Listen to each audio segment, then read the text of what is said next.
Hello guys, তো এই যে আমাদের সীতারামা। আমি এখানে মৎস্যপ খেতে যাচ্ছি। তো এই যে আমাদের মাটাকে দেখতে, তো এই মায়ের কাছে যাচ্ছি মৎস্যপ খেতে।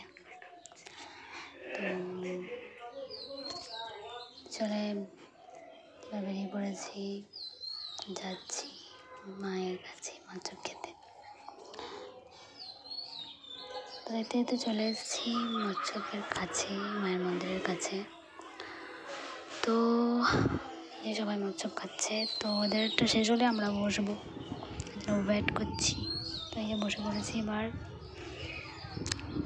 তো খিচুড়ি, তরকারি আর টক আর পায়েস দিয়েছিলো। পায়েসটা গাইস আমি পাইনি। পায়েস খেতে খুব ইচ্ছা ছিল, কিন্তু পেলাম না, কি করব।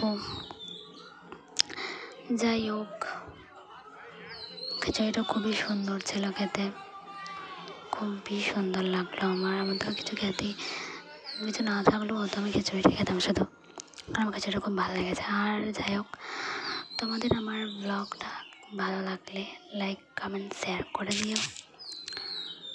আর বেশি বড় ভিডিও করতে পারলাম না, আর বুঝতেও পারিনি কতটা হয়েছে। যাই হোক, কিছু চলে এসেছি। দেখা হচ্ছে পরের ভিডিওতে। বাই।